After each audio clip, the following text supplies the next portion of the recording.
बिस्मिल्लाहिर्रहमानिर्रहीम। अस्सलामु अलैकुम वरहमतुल्लाहि वबरकातुहू। हज खुतबा के दिन नबी करीम सल्लल्लाहु अलैहि वसल्लम किसी माल गनीमत की तकसीम फरमा रहे थे। उसी दौरान कबीला बनी तमीम के एक शख्स जिसका नाम ज़ुल्खुवैसरा था ने गुस्ताखी करते हुए कहा, या रसूलल्लाह सल्लल्लाहु अलैहि वसल्लम इंसाफ कीजिए।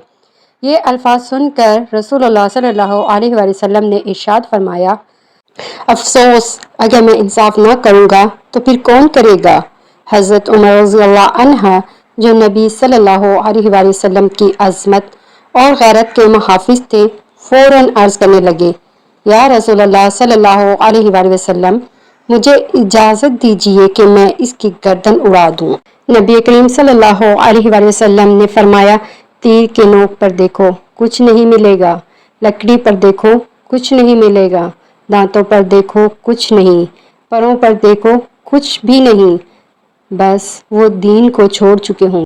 फिर रसूलुल्लाह सल्लल्लाहु अलैहि वसल्लम ने इनकी एक निशानी बताई।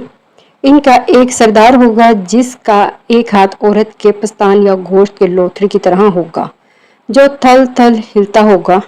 जब मकतूलैन में तलाश की गई तो एक ऐसा शख्स पाया गया जिसके हाथ की वही हालत थी जैसी रसूलुल्लाह सल्लल्लाहु अलैहि वसल्लम ने बयान फरमाई थी। यह वाक़या हमें बताता है कि सिर्फ इबादत की ज़ाहिरी शक्ल काफ़ी नहीं, बल्कि असल चीज़ है दिल के इखलास और दीन की सही समझ।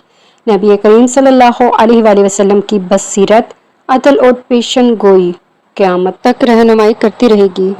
अल्लाहुम्मा सब्बित कुलूबिना अला दीनिक, जिसका तर्जुमा कुछ इस तरह है, ए अल्लाह हमारे दिलों को अपने दीन पर कायम रख। जज़ाकल्लाहु खैर। आमीन सुम्मा आमीन।